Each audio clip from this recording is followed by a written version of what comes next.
Shalom saudara kekasih.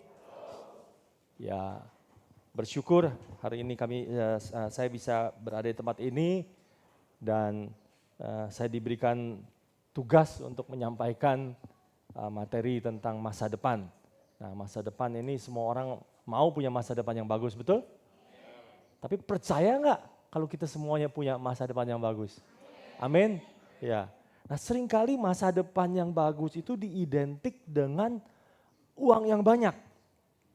Jadi kalau kita terlahir di sebuah rumah tangga atau keluarga yang katakan level bawah secara ekonomi, maka sepertinya anak cucu kita, keturunan kita hanya punya kesempatan yang sangat kecil untuk meraih masa depan. Karena apa? Karena orang selalu mengkaitkan itu dengan uang. Lalu kita bilang, aduh tentu saja saya nggak bisa sebagus dia masa depannya. Karena saya nggak punya uang. Ya, selalu dibilang begitu. Nah sampai kemarin saya pergi ke sebuah rumah, rumahnya baru bangun, lalu saya diundang ke sana oleh seorang teman dan kita ngobrol di sana.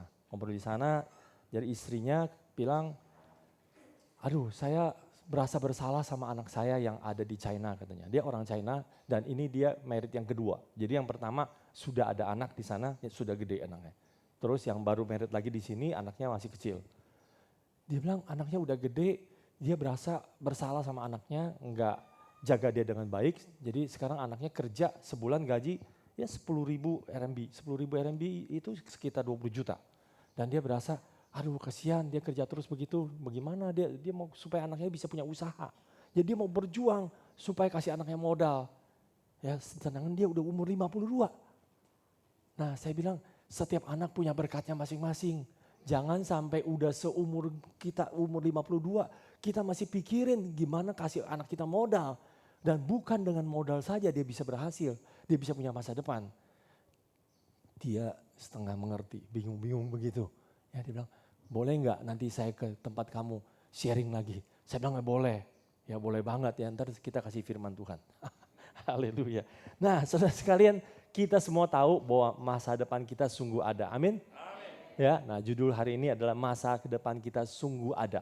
Kenapa kita berani bilang masa depan kita sungguh ada? Apakah Bapak kita kasih kita modal yang besar? Hah? Siapa yang kasih kita keberanian untuk berkata begitu? Tuhan Yesus. Ya? Kita lihat firman-Nya. Oke.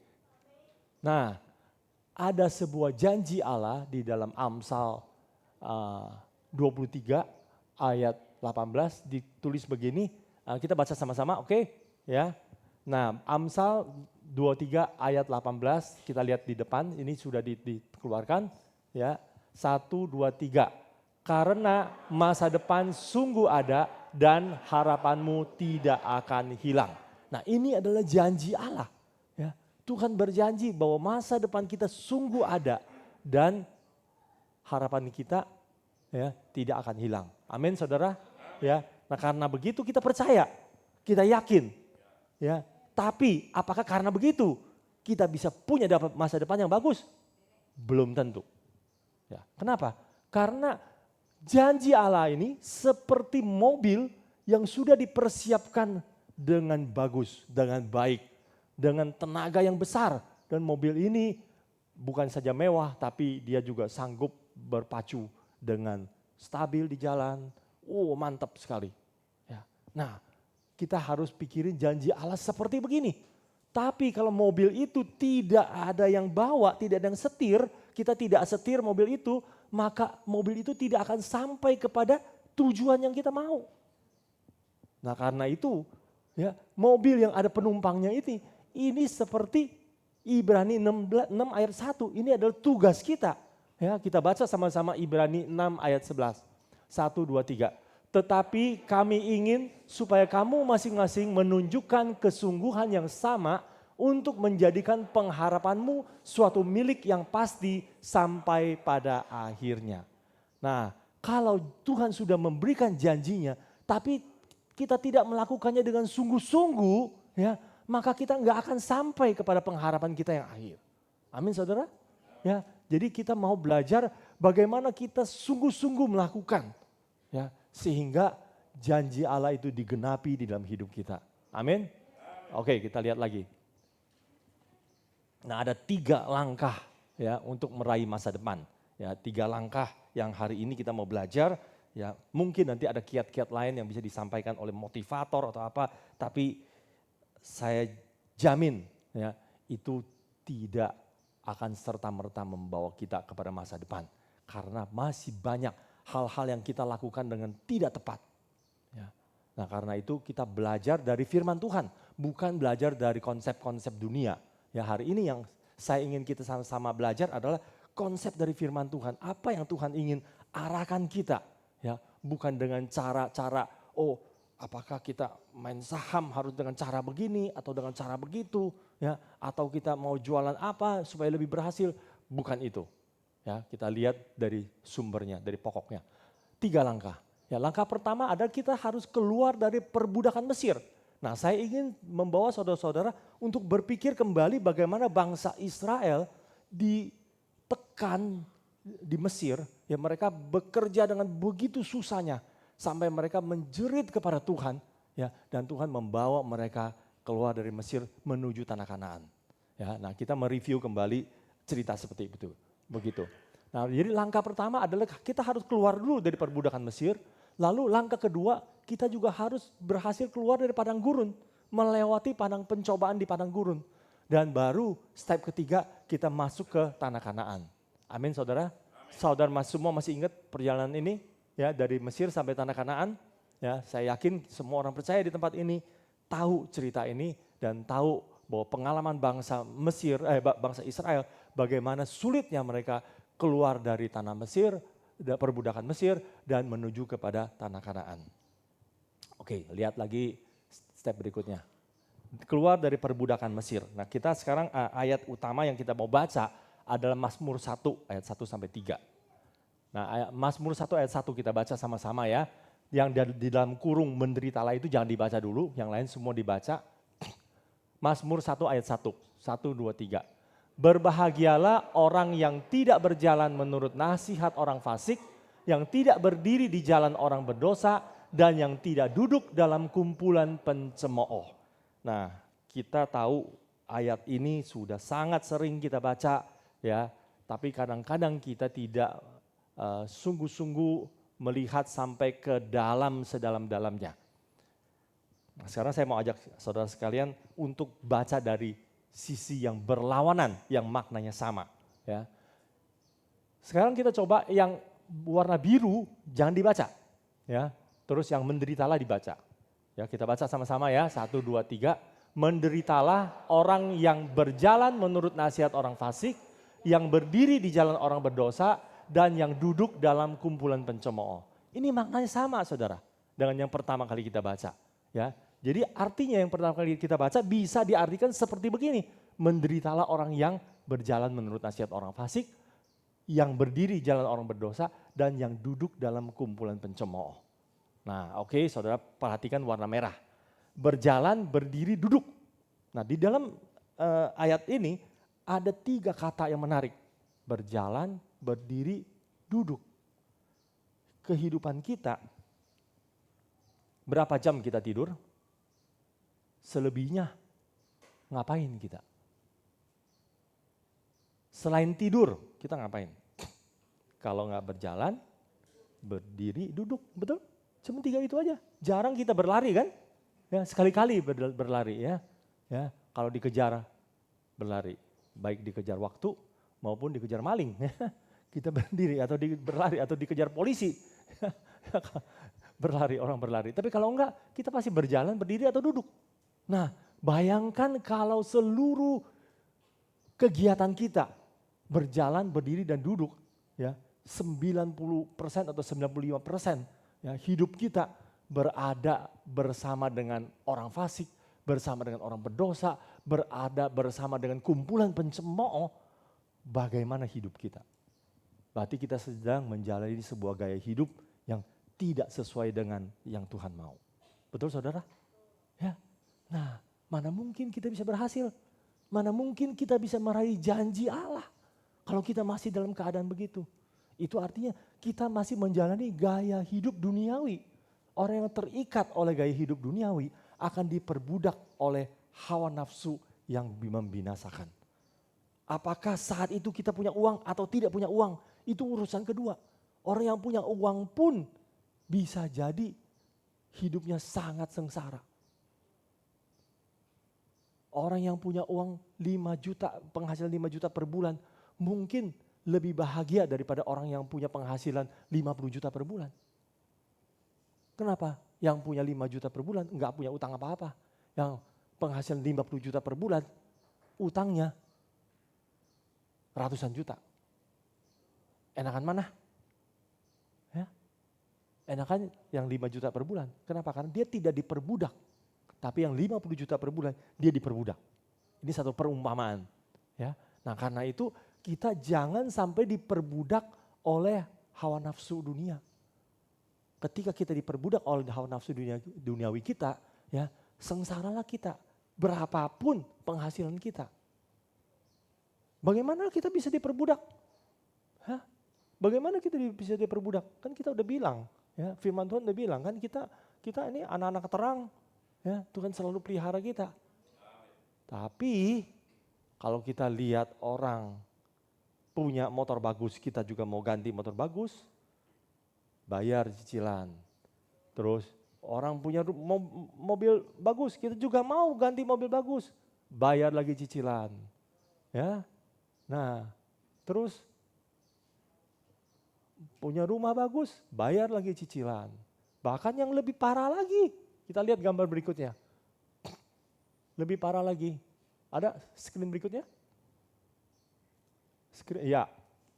Nah ini yang 2 foto di atas adalah foto yang saya ambil langsung di tempat saat saya ada di Korea. Saat itu bersama dengan keluarga kami ada di Korea, lalu kita ke sebuah mall, Shinsegae namanya mall itu. Itu mall yang terbesar di dunia. Ya, saya ambil foto ini. Itu mallnya cukup ramai, ya. Tapi yang nggak disangka, ternyata ada begitu banyak orang yang ngantri di depan toko yang menjual tas merek terkenal. Tas merek terkenal itu harganya puluhan juta sampai ratusan juta, saudara. Ya, ternyata begitu banyak orang yang ngantri di situ. Ya, kalau ngantri beli fried chicken atau beli donat itu nggak heran. Tapi ngantri beli tas yang puluhan juta sampai ratusan juta itu wow, tak terpikirkan oleh saya sebelumnya. Ya. Nah lalu saya cek lagi di internet, bagaimana sih keadaan di China, ini di Korea Selatan. Mungkin Korea Selatan rata-rata penghasilan penduduknya lebih tinggi. Ya kan? China mungkin gak gitu tinggi, saya lihat di China. Lebih gila lagi ternyata. Lebih parah lagi antriannya. Ini saya search di internet. Dan ternyata kalau saudara perhatikan muka-muka ini semua anak muda saudara. Semua yang masih muda sekali. Ya, kalau yang seumuran saya mungkin sudah ada tabungan. Ya saya bisa beli dari tabungan saya. Yang muda-muda begini, wow. Gaji mereka sebulan, katakan yang tadi contoh yang teman saya itu anaknya sebulan 20 juta gajinya. Dia mau beli tas yang 100 juta. Bagaimana caranya? Cicilan, saudara. Cicilan lagi. Saudara juga bisa antri di situ beli, bisa nggak? Bisa. Ya, cicilan online ada. Ya mungkin beli di situ juga bisa gesek pakai kartu kredit, ya, dan bisa cicil lewat kartu kredit bayar. Ya, akhirnya apa? Akhirnya kita diperbudak untuk bayar cicilan itu. Amin, saudara. Ya. Nah begitu juga orang yang tidak mampu beli rumah lalu memaksakan diri beli rumah itu dengan cicilan yang harus dibayar kepada bank selama 10 tahun atau 15 tahun. Ya. Nah berarti kita cari uang, penghasilan kita habis ya 50% atau lebih untuk bayar cicilan. Nah itulah, dengan cara begitulah kita terus diperbudak oleh hawa nafsu kita. Nah mari saudara, keluar dari perbudakan Mesir. Jangan terus berada dalam kondisi begitu. Ketika kita terus berada dalam kondisi begitu, mana mungkin kita ada masa depan. Ya, karena itu bangsa Israel menjerit kepada Tuhan. Hari ini, apakah kita sadar bahwa kita berada dalam perbudakan? Kalau kita sadar, kita berada dalam, bukan masalah kita berada dalam perbudakan atau tidak. Masalah kita sadar atau tidak. Kalau kita sadar, mari menjeritlah kepada Tuhan. Untuk keluar dari situ. Ya, kita berhasil keluar dari tanah Mesir. Ya, kita sudah berhasil melewati langkah pertama. Amin saudara. Ya, mau keluar dari tanah Mesir? Amin. Oke. Kita lihat berikutnya.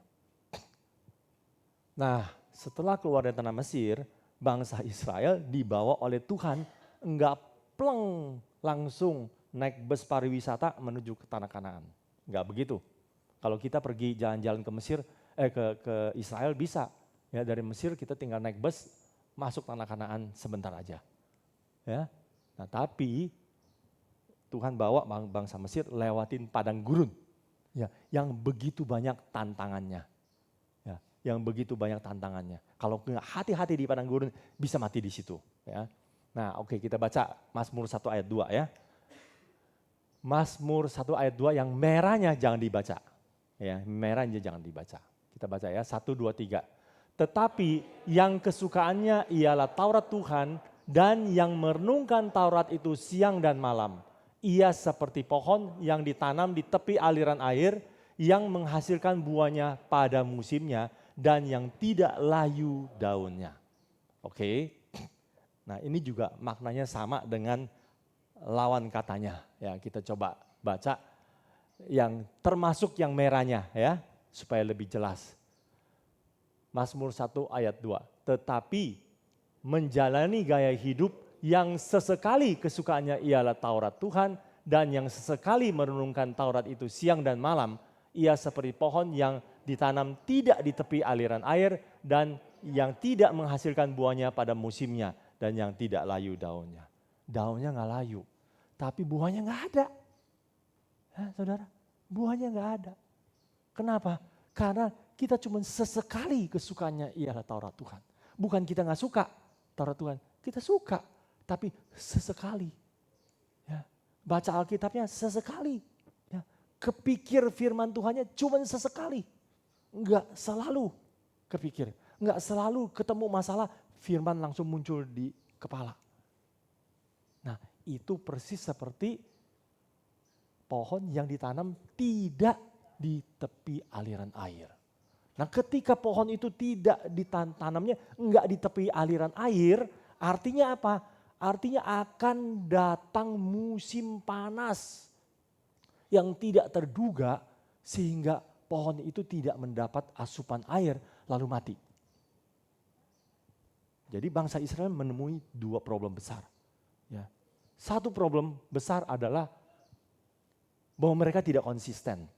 Mereka tidak konsisten melakukan perintah Tuhan.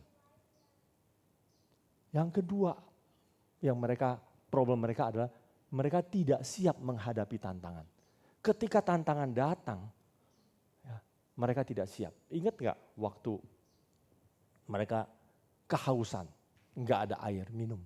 Ya, mereka gak siap hadapi tantangan itu. Mereka teriak-teriak sama Tuhan. Ya, bilang kau udah teriak-teriak sama pemimpinnya. Kalau begitu mendingan kita di Mesir aja katanya. Mendingan kita di Mesir aja. Nah, mereka tidak siap hadapi tantangan. Kenapa? Karena firman itu enggak selalu ada di dalam hati mereka.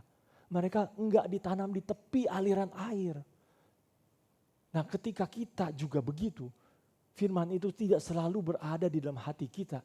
Kita sama dengan pohon yang tidak ditanam di tepi aliran air. Sehingga kita selalu mengeluh sama Tuhan. Ketika ada tantangan datang, kita berasa kok susah begitu, kenapa begini, kenapa begitu. Waduh, ya mendingan saya gak percaya sama Tuhan lah. Udah mendingan saya di Mesir aja dah. Meskipun kerjanya susah tapi setiap hari ada makan, ada minum. Nah, jadi mari saudara, kita harus siap. Kita harus siap hadapi tantangan. Bagaimana kita siap hadapi tantangan? Ya kita harus ada di tepi aliran air. Air kehidupan yang tidak pernah kering dalam hidup kita. Amin saudara. Ya. Nah, kalau kita nggak mau di situ, kita nggak bisa saudara. Nggak bisa keluar dari padang gurun. Putar-putar terus di padang gurun. Ya. Nah, karena itu mari saudara, jangan sesekali kesukaannya ialah Taurat Tuhan. Tapi memang terus-terusan. Yang kesukaannya ialah Taurat Tuhan. Dan yang merenungkan Taurat itu siang dan malam. Nah, itu menjadi gaya hidup kita yang konsisten. Yang jadi problem bagi orang yang tidak sukses karena mereka tidak konsisten. Jadi tidak konsisten dalam segala hal. Misalnya, ya, kadang-kadang rajin, kadang-kadang malas. Itu juga tidak konsisten. Ya. Kadang-kadang taat sama perintah Tuhan. Oh ya, yang ini saya nggak boleh. Yang ini saya boleh. Saya jalan. Tapi kadang-kadang, buktinya dia tuh enak bener. Ya. Lebih gampang jalan hidup dia. Ya, lebih sukses, lebih kaya. Sedangkan saya yang jujur, yang lakukan sesuatu sesuai dengan firman Tuhan. Enggak kaya-kaya. Ya. Malah kebentur sini, kebentur sana. Ya udah deh, saya tiru-tiru juga deh cara dia lah. Ya. Orang pakai cara yang neko-neko, kita juga pakai cara yang neko-neko dah. Yang penting bohong untuk kebaikan katanya. Bohong untuk kantong sendiri. Ya. Nah itu namanya tidak konsisten. Ketika kita tidak konsisten, itu artinya apa?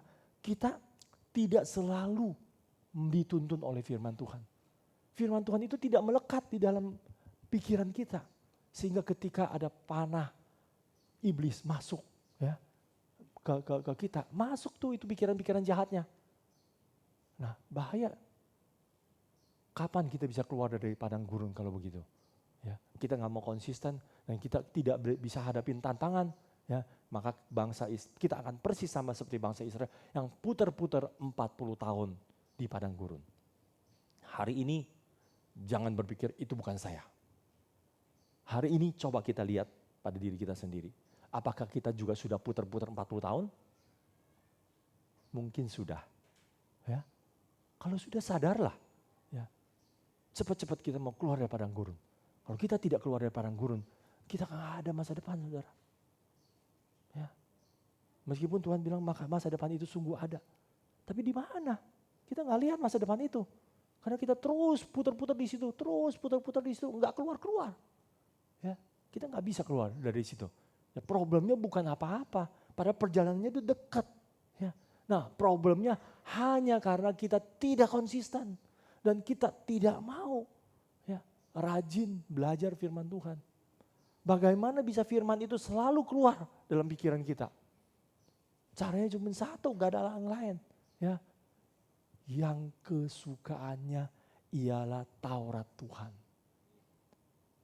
Kalau kita tidak menjadikan firman itu adalah kesukaan kita, ya gak bisa saudara. Kalau itu cuma jadi kewajiban daripada Pak Gembala yang kasih ke kita, ya tugas. Oh itu harus baca firman setiap hari, ya harus selalu rajin baca firman. Kalau itu dianggap cuma sebagai tugas, bukan sebagai sesuatu kesukaan, ya nggak nyampe-nyampe saudara. Percayalah ngomongan saya. Meskipun kita udah baca Alkitab, ya bulak-balik satu buku baca 10 kali dalam hidup kita nggak akan keluar saudara. Karena itu tidak jadi kesukaan. Kalau tidak jadi kesukaan, maka firman itu tidak melekat di dalam otak kita. Tidak melekat di dalam pikiran kita. Maka ide-ide yang brilian tidak muncul dalam hidup kita. Semua ide-ide brilian itu bisa muncul dalam kehidupan saya, ya sebagai seorang pebisnis, ya yang saya sudah keluar dari padang gurun, ya itu semua muncul terkait dengan firman Tuhan, saudara. Karena saya berasa, wah amazing, luar biasa sekali. Kenapa bisa begitu, gitu loh? Tahu-taunya itu bisa muncul dan itu semua ada dasar firman-Nya. Dulu saya dagang, saya selalu berpikir, kalau saya bisa untung lebih besar, kenapa harus untung lebih kecil? Ya, bodoh sekali saya. Kalau saya bisa untung 50.000, lalu saya cuma ambil untung 20.000. Emangnya saya kerja sosial?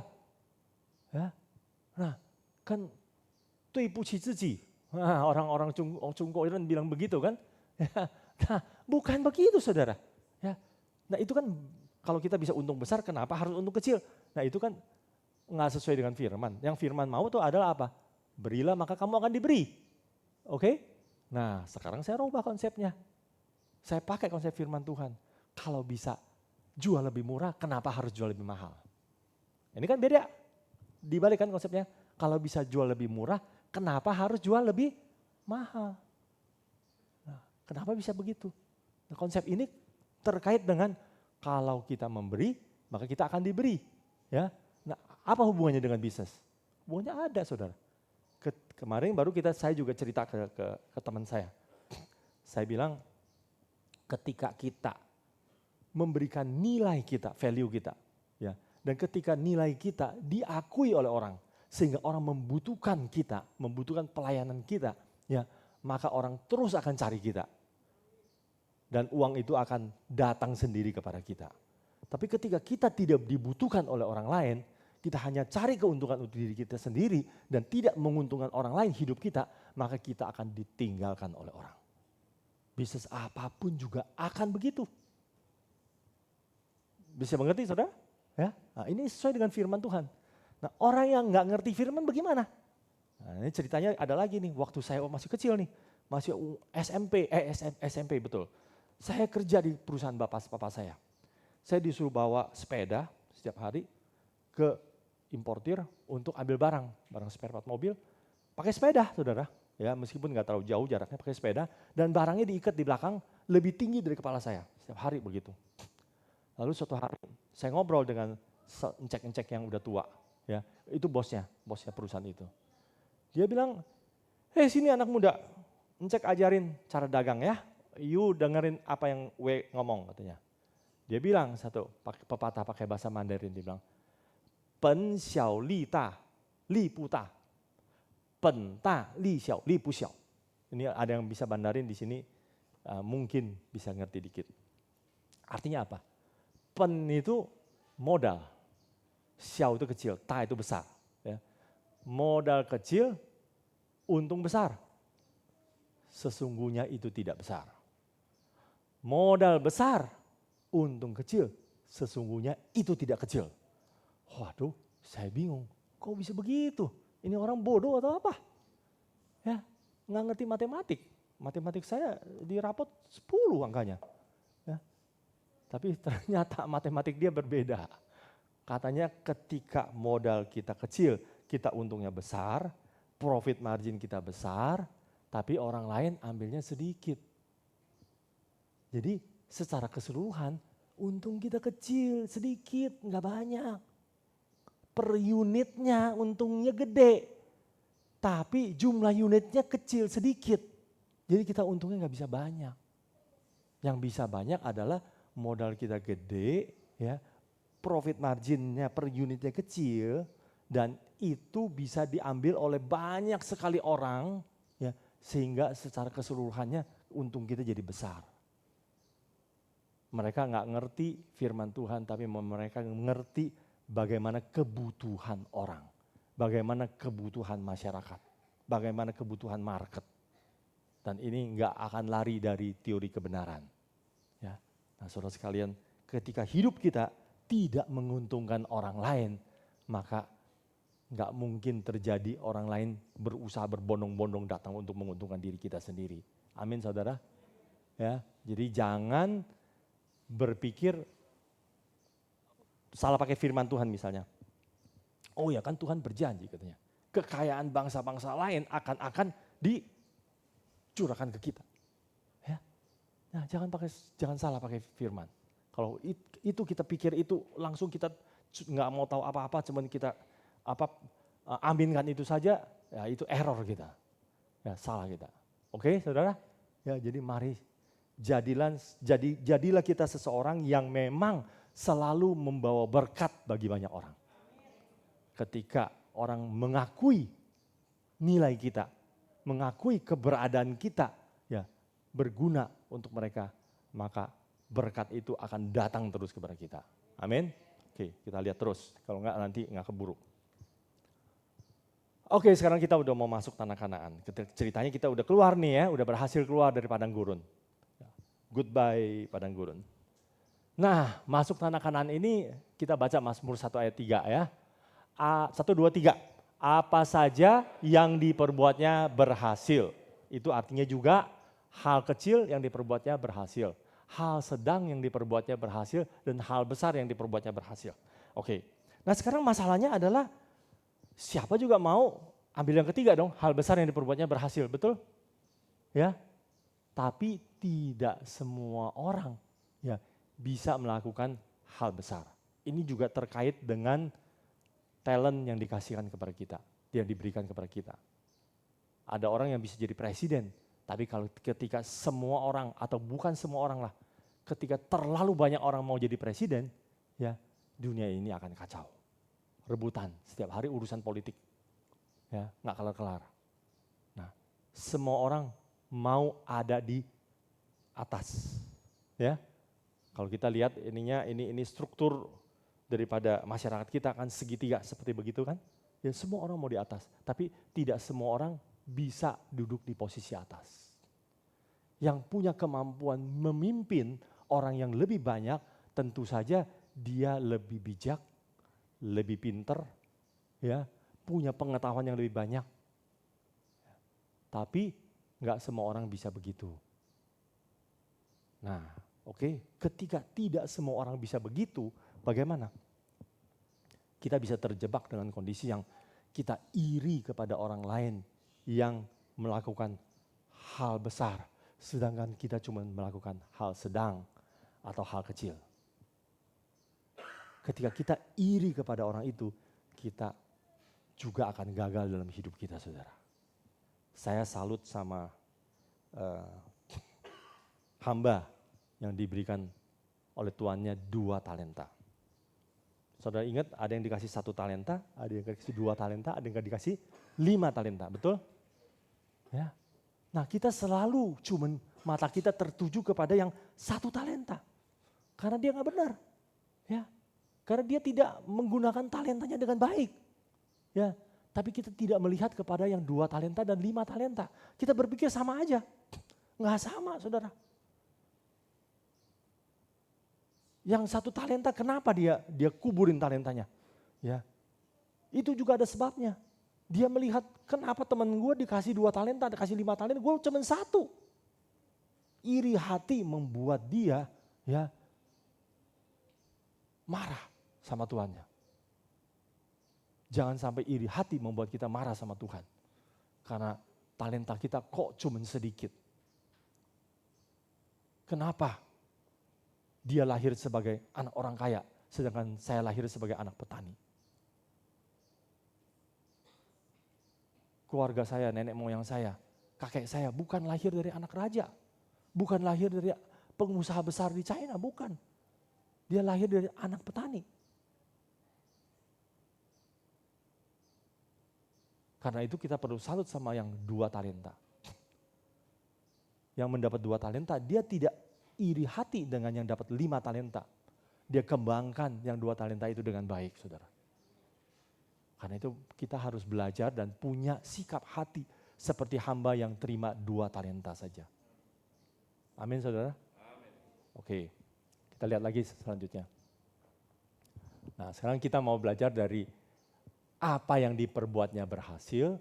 Ada 3 jenis orang yang berhasil di dalam perjalanan bangsa Israel menuju tanah Kanaan. Ya. Jadi pertama adalah Yosua dan Kaleb. Saya keingat Yosua melulu. Yosua dan Kaleb. Ya. Yosua dan Kaleb itu berhasil menempati tanah Kanaan dari generasi pertama bangsa Israel yang keluar dari Mesir. Kenapa? Karena mereka taat dari awal sampai akhirnya. Betul? Ya.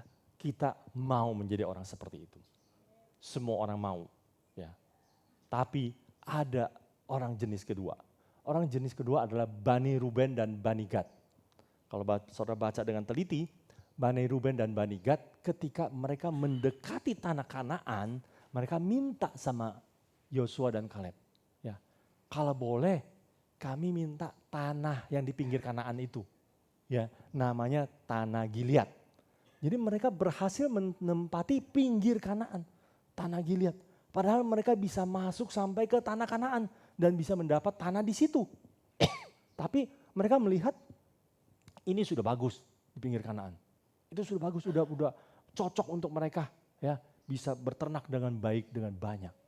Seringkali kita diberikan oleh Tuhan ya, janji Tuhan sampai tanah Kanaan, Tapi kita baru berhasil sampai satu step level yang lumayan aja, kita udah seneng. Ya, kita udah gak berpikir untuk masuk lagi ke tanah Kanaan. Daripada masuk ke tanah Kanaan nanti banyak masalahnya, ya, mesti rebutan lagi sama orang. Ya udahlah, saya di sini aja. Padahal janji Tuhan gak mungkin salah, saudara. Gak mungkin tanah Kanaan itu, tanah Gilead itu lebih bagus posisinya daripada tanah Kanaan. Minimal kita harus berpikir kalau Tuhan sudah janji tanah Kanaan, ya minimal nanti hadirat Tuhan akan ada di situ. Pusat hadirat Tuhan ada di tanah Kanaan. Dan sedangkan Bani Ruben dan Bani Gad, ya, memilih tanah yang lebih jauh daripada pusat hadirat Tuhan. Janganlah kita menjadi orang yang merasa puas tapi kita menjauh dari hadirat Tuhan. Kita tidak memilih bagaimana hidup kita lebih dekat dengan hadirat Tuhan. Berhasil nggak? Berhasil dia. Nggak susah lagi dia. Ya, tapi hidupnya jauh dari hadirat Tuhan. Amin, saudara. Ya, oke. Kita lihat lagi Musa. Musa berhasil nggak? Berhasil, saudara.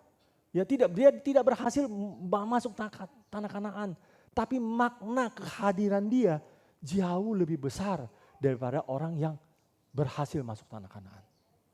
Kita selalu melihat Musa dari sisi yang kurang tepat kadang-kadang. Oh, Musa itu nggak taat. Dia ketok itu 2 kali, Tuhan bilang lu gak bisa masuk tanah Kanaan deh. Ya.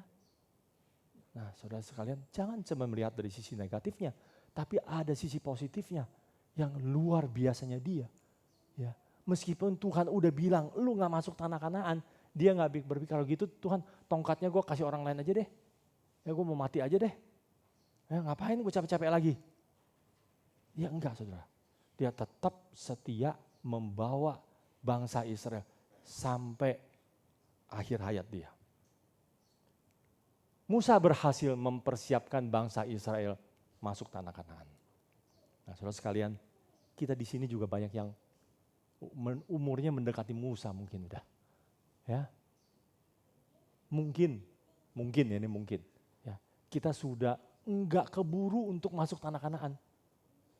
Ya. Tapi apa kita melakukan tugas kita seperti Musa? Kita mempersiapkan generasi berikutnya dari kita untuk masuk tanah Kanaan. Ketika kita juga lakukan itu, kita juga berhasil. Masa depan kita juga ada. Amin, saudara? Amin. Ya, nah karena itu saudara, ya ini waktunya udah pas ya. Kalau lebih lewat lagi nanti ada yang ngantuk. Oke, lihat berikutnya. Nah, ini foto yang saya ambil di Chinatown di Peak, ya. Saya foto, ini ada satu namanya Dewa Chaisen. Chaisen ya, kalau saudara ada di sini ada dari keturunan Chinese akan tahu ini Dewa Chaisen dulu. Banyak generasi kita yang sebelumnya menyembah dewa ini dewa harta. Jadi kalau orang menyembah dewa ini berasa, oh nanti saya ada duit masuk, dapat duit banyak. Ya. Nah ini Dewa Chaisen. Nah sebenarnya ini orangnya aslinya ada. Aslinya adalah seorang pejabat tinggi ya di sebuah kerajaan. Ya, kayak kira-kira menteri keuangan lah ya, yang berhasil mengelola itu dengan sangat baik. Dengan luar biasa. Nah cuman ini orang selanjutnya ini salah tingkah. Yang begini disembah sebagai dewa.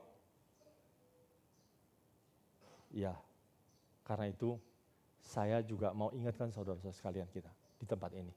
Jangan jadikan Yesus seperti ini. Ketika kita menyembah Tuhan Yesus, hanya karena kita melihat dia sebagai Chaisen-nya kita, dewa uangnya kita yang bisa memberkati kita berlimpah-limpah. Ya, tujuan kita cuman itu, bukan karena kita mengasihi Tuhan Yesus dan kita mau sungguh-sungguh menjadi muridnya. Ya, kita terjebak hidup kita dalam keadaan begitu. Oke, maju lagi. Nah, ini saya mau ajak kita review ya. Bangsa Israel keluar dari tanah Mesir dengan grafik seperti begini.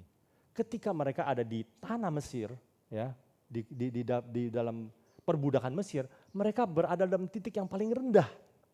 Ya, mereka tidak percaya diri. Mereka teriak kepada Tuhan. Mereka begitu sengsara. Tapi begitu mereka bisa lewatin Laut Merah. Ya, Laut Merah apa Laut Hijau atau Laut Hitam itu, Laut Merah mungkin ya.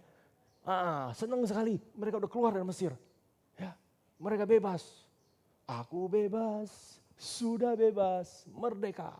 Ya, wah, rasa percaya dirinya sangat tinggi. Begitulah juga hidup kita. Ketika kita keluar dari perbudakan Mesir, kita berasa begitu pedenya, begitu percaya dirinya. Tapi langsung rasa percaya diri itu jatuh ke jurang yang paling dalam ketika mereka menghadapi masalah di padang gurun. Nah, ini juga sering kita hadapi dalam hidup kita. Ketika kita menghadapi masalah yang besar, kita sedang melewati pencobaan padang gurun. Langsung down sampai yang serendah-rendahnya. Nah, ketika udah down sampai serendah-rendahnya, mereka mulai step by step naik. Karena Tuhan menuntun tangan bangsa Israel. Ya, supaya mereka bisa sampai ke tanah Kanaan sesuai dengan janji Tuhan. Oke, nah jadi rasa percaya diri mereka terus naik lagi. Ya, naik sampai mereka mendekati tanah Kanaan, mereka sudah lihat, oh iya, itu tanah perjanjian. Udah dekat sekali. Ya. Nah, mereka berusaha untuk masuk. Ya, mereka akan percaya diri lagi, akan naik terus. Sama seperti kita.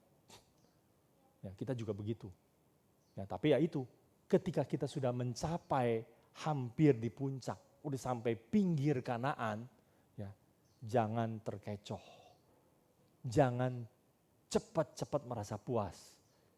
Seperti Bani Ruben, ya, dan Bani Gad yang berasa, wah udahlah, saya ambil tanah Gilead saja, nggak perlu sampai tanah Kanaan.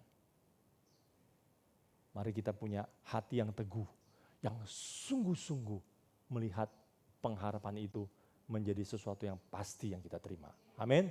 Oke, pemain musik bisa balik kembali.